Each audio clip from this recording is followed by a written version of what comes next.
Hello, नमस्ते दोस्तों। कक्षा 10 की प्रश्नावली 5.2 करेंगे, जिसमें हमने पिछली वीडियो में 15 सवाल कर लिए थे। आज 16 नंबर प्रश्न करेंगे। 16 नंबर प्रश्न है, वह एपी ज्ञात कीजिए जिसका तीसरा पद 16 है और सातवां पद पांचवें पद से 12 अधिक है।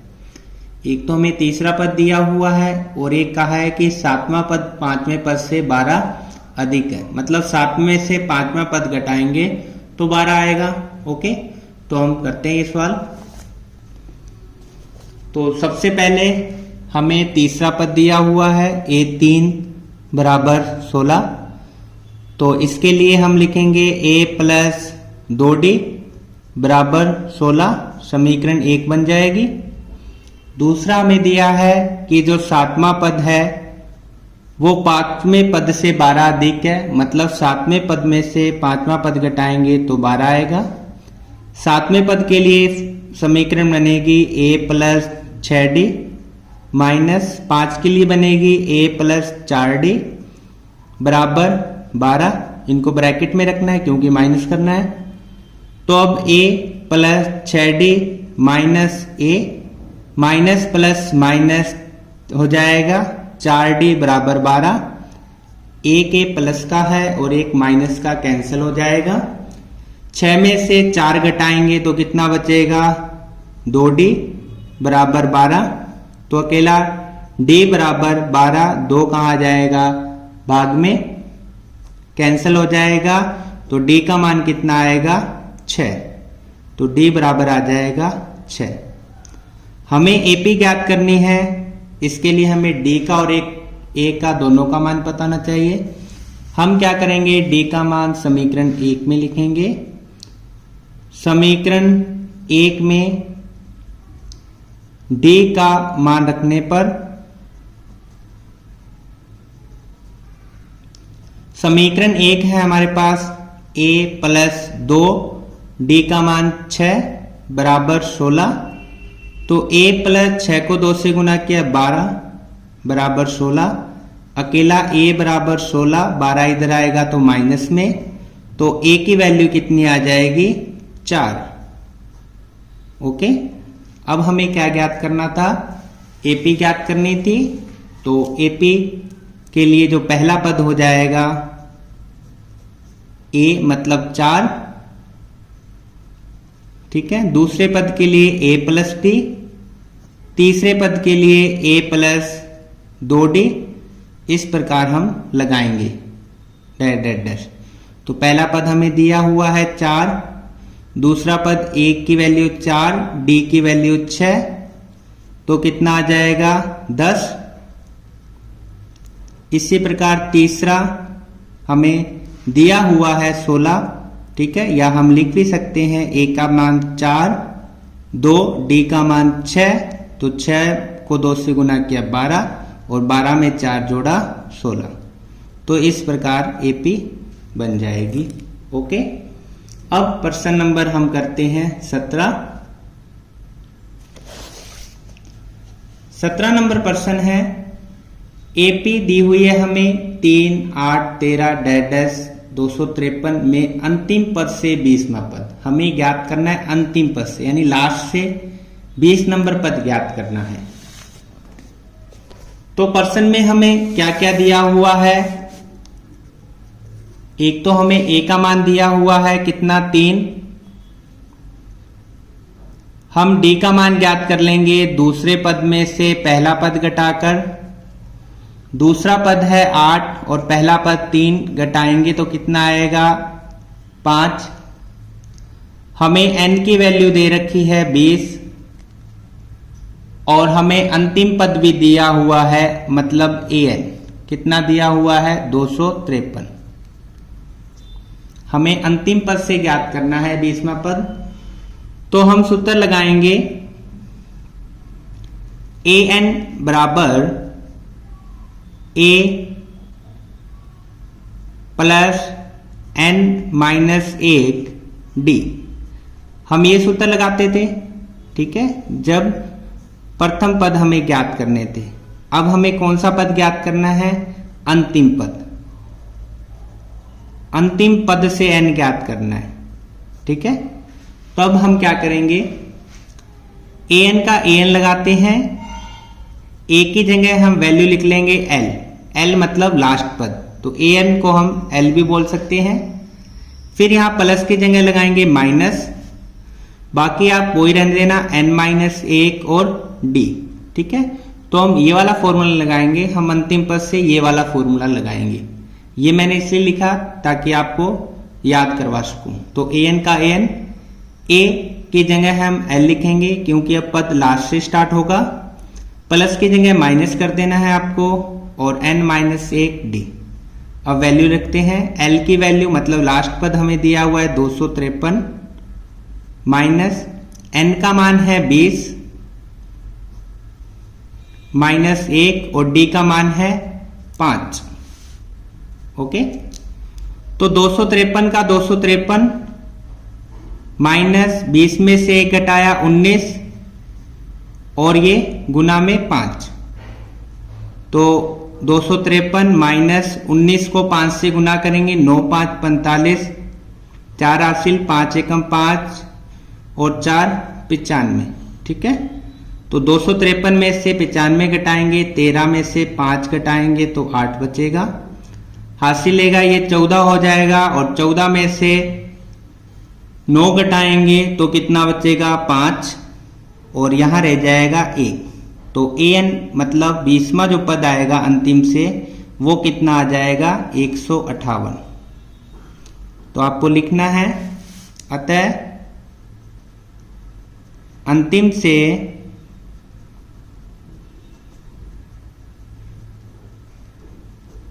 बीसवां पद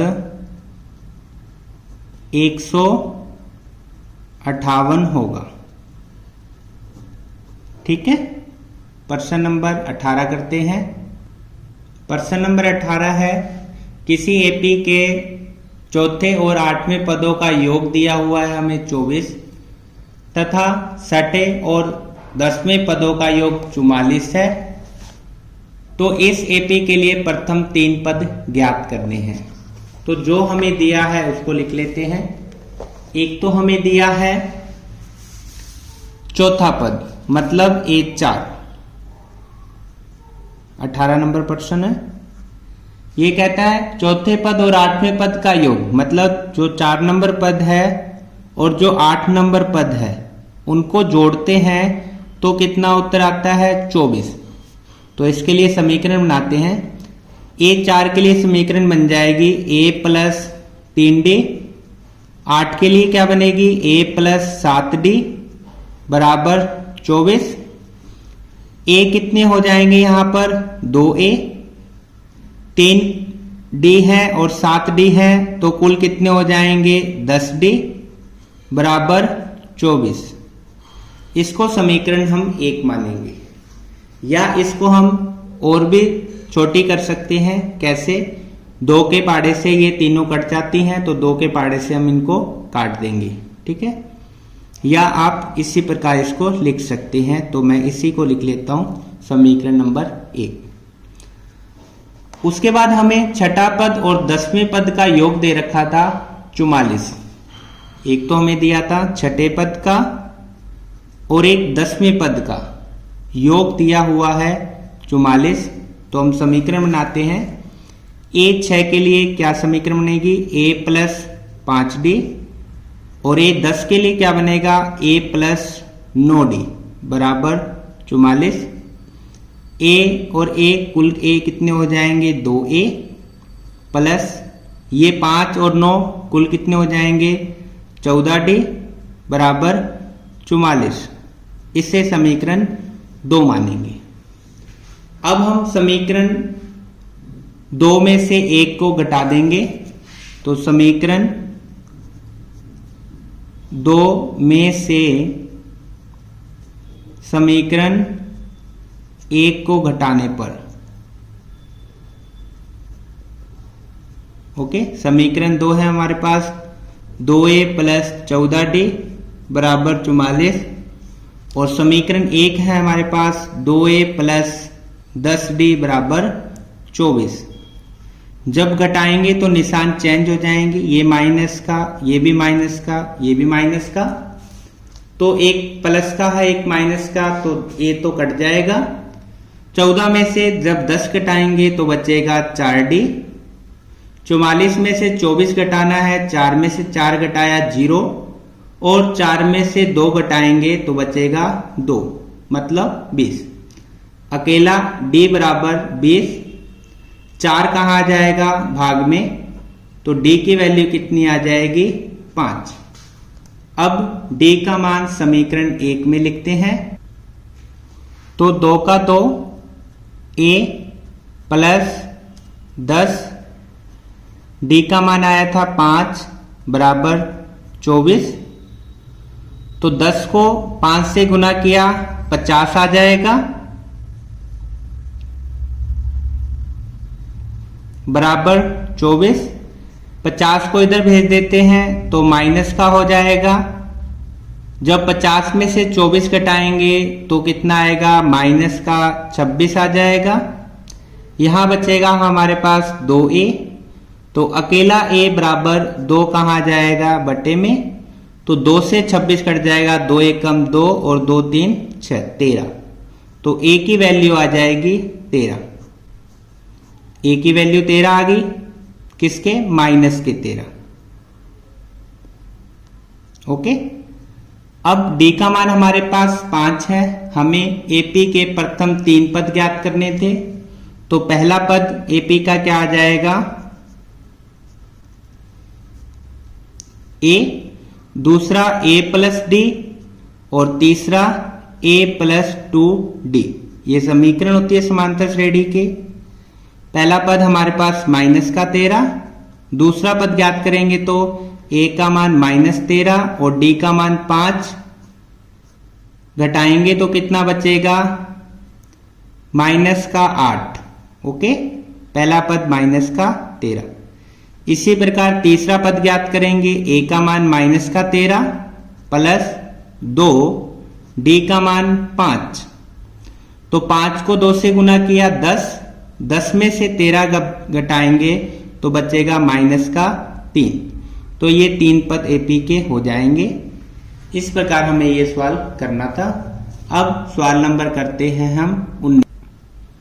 प्रश्न नंबर 19 है, सुबाराम ने 1995 में 5000 रुपये के मासिक वेतन पर कार्य प्रारंभ किया और प्रत्येक वर्ष 200 की वेतन वृद्धि प्राप्त की। किस वर्ष में उसका वेतन 7000 हो जाएगा। मतलब हमें 5000 पहला पद दिया हुआ है, 200 की वृद्धि हो रही है, मतलब D का मान भी दिया हुआ है, और किस वर्ष में अंतिम वेतन हो जाएगा, मतलब 7000 रुपये है, ये लास्ट पद है। तो हमें किस वर्ष मतलब N ज्ञात करना है।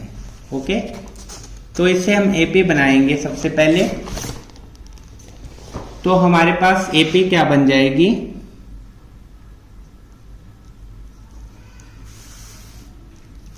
पहले 5000 रुपये थे उसके पास, 5000 मिलते थे, फिर 200 की वृद्धि हो रही है तो कितने मिलेंगे, 5200। ठीक है, उसके बाद फिर जुड़ जाएंगे और लास्ट में 7000 रुपये हो जाएंगे उसके, यानी पहले वर्ष 5000 है, दूसरे वर्ष 5200। इसी प्रकार हमें बताने हैं उसके 7000 कौन से वर्ष में होंगे। ठीक है, तो हमें यहाँ A का मान दिया हुआ है 5000 रुपये, उसके बाद D का मान कितना है, 5200 में से 5000 हटाएंगे मतलब 200 रुपये। लास्ट पद AN भी दिया हुआ है हमें 7000, हमें N ज्ञात करना है। ओके, तो हम AN का सूत्र लगाएंगे। AN बराबर 7000 दिया हुआ है हमें लास्ट पद। AN के लिए लगाएंगे A plus N minus 1D बराबर 7000। A का मान है 5000 प्लस N ज्ञात करना है, -1 और D का मान 200। बराबर 7000। 5000 को इधर भेजेंगे बराबर के, तो ये माइनस में हो जाएगा। यहां हमारे पास n-1 और 200 बचेगा। जब 7000 में से 5000 घटाएंगे तो कितना आएगा? 2000। n-1 200 को हम गुना में है, इधर भेजेंगे तो किस में आ जाएगा? भाग में। तो 200 से ये 200 कट जाएगा 1 पर, बचेगा 0, मतलब 10 पे कट जाएगा। 1 को इधर भेजेंगे तो प्लस हो जाएगा। तो n की वैल्यू कितनी आ जाएगी? 11। ठीक है, तो कितने वर्ष लगेंगे? 11 वर्ष लगेंगे। ठीक है, इस प्रकार आपको ये सवाल करना था। अब प्रश्न नंबर हम करते हैं 20। प्रश्न नंबर 20, रामकली ने किसी वर्ष के प्रथम सप्ताह में 50 रुपए की बचत की। ठीक है, वो 50 रुपए की बचत कर रही है और फिर अपनी साप्ताहिक बचत 17.5 बढ़ाती है। ठीक है, 17.5 रुपये बढ़ा देती है। यदि nवें वर्ष या सप्ताह में उसकी साप्ताहिक बचत 207.50 हो जाती है तो हमें n ज्ञात करना है। तो हमें एक तो दिया हुआ है a का मान 50, प्रत्येक साप्ताहिक बचत बढ़ती है 17.5 रुपये, ये d का मान है। और हमें उसकी बचत 207 रुपये कब होती है, ये क्या हो जाएगा? an का मान। हमें क्या ज्ञात करना है? n ज्ञात करना है। ओके, तो जो प्रश्न में दिया हुआ है हमें एक तो दिया हुआ है a का मान कितना है? 50 रुपये। ठीक है, तो हम 50 लिखेंगे। उसके बाद d का मान कितने की वृद्धि हो रही है? 17.5 रुपए की। और लास्ट में हमें an का मान भी दिया हुआ है। कितना दिया हुआ है? an का मान दिया है हमें 207 रुपये 50 पैसे। तो हम n का मान हमें ज्ञात करना है, तो हम फॉर्मूला लगाएंगे a प्लस n-1d बराबर 207.50। a की वैल्यू है 50 प्लस n का मान ज्ञात करना है और d का मान है 17.5 और बराबर में 207.50। 50 को जब इधर भेजेंगे तो ये किसका हो जाएगा? माइनस का हो जाएगा। अब इसको घटाते हैं तो 0.50 का 50, 7 में से 0 घटाया 7 और 20 में से 5 घटाएंगे तो कितना आ जाएगा? 15, मतलब 157.50। यहां रह जाएगा n-1 और 17.5 गुना में है, इसको हम भेज देंगे भाग में 17.5। यहां रह जाएगा हमारे पास n-1। तो यहां पॉइंट के बाद दो संख्या है, पॉइंट हटाएंगे तो 2 0 लग जाएंगे। इधर पॉइंट के बाद 1 अंक है तो ऊपर कितना लग जाएगा? 10 लग जाएगा। तो 2 0 से ये 2 0 कैंसिल हो जाएंगी। अब हमारे पास बचेगा 1575 और बट्टे में 175। इसको हम काट भी सकते हैं 25 के पाड़े से।